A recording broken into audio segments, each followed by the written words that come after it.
Okay, today I'm going to be making a 2-ingredient chocolate cake, and I'm going to be doubling the recipe because I'm going to make a 2-layered cake. What I have here are my 2 pans, and I have greased them with coconut oil. You can use spray cooking oil if you have it. I don't use it, so I just put coconut oil in it. And then I've lined the bottom of it with wax paper or parchment paper. It doesn't have to be cut out perfectly. Mine is definitely not. So you want to do that with both, just to make sure that it is not sticking to the bottom of the pan when you cook it. And the only 2 ingredients that you're going to need is some dark chocolate chips or baking chocolate and some eggs. And I've already got my eggs separated. Now if you just want one small cake, then all you'll need is 4 eggs and 1 bag. But since I'm doubling it, I have got 2 bags and 8 eggs. I've already got them separate because you will have to separate the yolk from the white, and it's okay if you get a little bit of yolk in there. These bags are 10 ounces each. And yeah. Okay, once you've opened your chocolate chips and put them in a microwave, if I can talk today, safe bowl, then you'll put them in the microwave for about 30 seconds. Take them out, stir it, put them back in for another 30 seconds, stir it, and put them back in for 30 seconds. Take them out, stir it, just repeat until it is completely melted. So after the first 30 seconds, not much is melted.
It's almost there.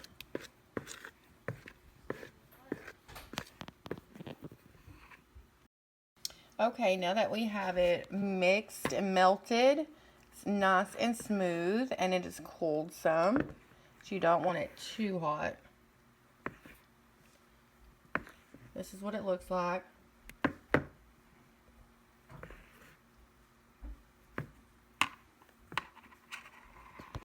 Okay, now we are adding the egg yolks to the chocolate.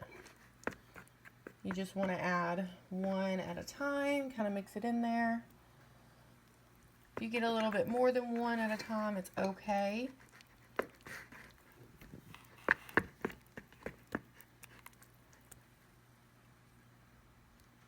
Just not a lot at once.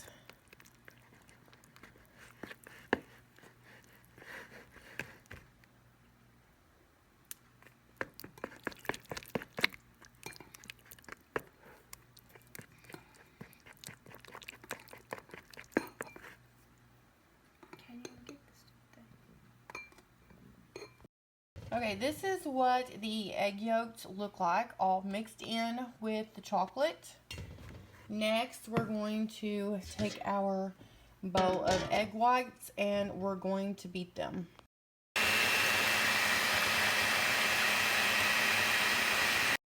Okay, this is what it all looks like folded. You don't stir this like crazy. You just literally fold it in there, and it's looking like it's working with just the frothy egg whites. So now what we're going to do is split it in half evenly and put half in each one of these pans. I'll be right back once I get it in there. Okay, this is what they look like in the pan. You just pour it in there and then just kind of wiggle it to the edges.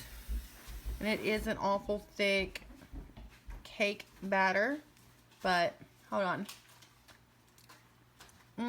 It tastes way better than, I'm just licking it off of here. Y'all don't criticize me for eating raw eggs. I normally don't, but I had to try it. It is really rich and yummy. Like, it's really thick and frothy too. And it tastes way better than any cake mix I've ever tried. So, yeah, maybe this is going to work out in our favor. Fingers crossed, y'all. I'm going to put it in the oven at 325.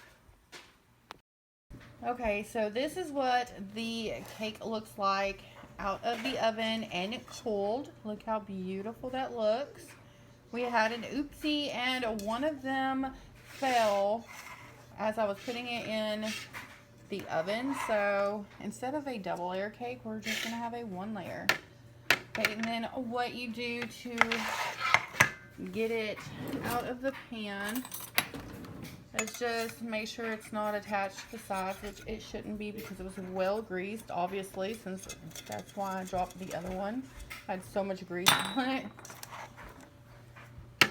Then, it's kind of hard to do this one-handed, but we're going to try. Okay. So, hold on. I'll use my second hand for just a second. Okay.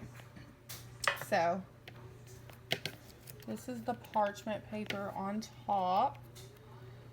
Let me see if I can get it off. And this was only in the oven for 30 minutes. 30 minutes is all you need. It doesn't take any longer than that. Oh no. It's all gonna rip. It's really hard doing this with one hand, y'all.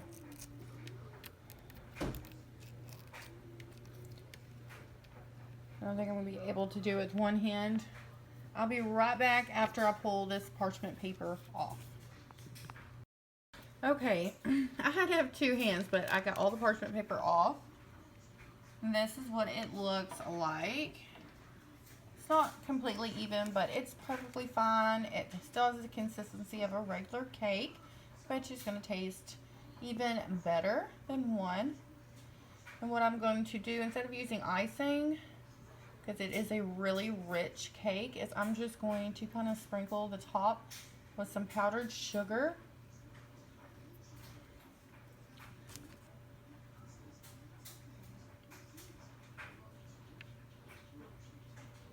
Okay, we're going to call that good.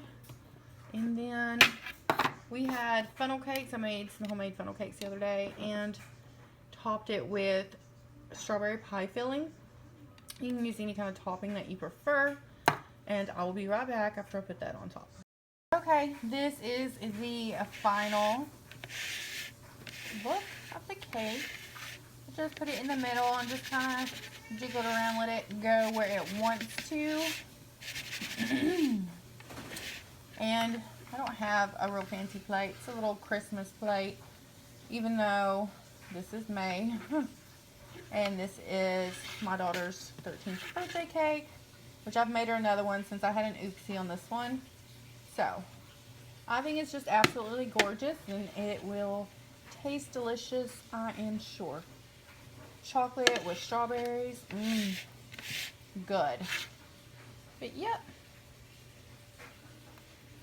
Make sure to like this video and subscribe if you haven't already to keep seeing future videos. See you on the next one. Bye, guys.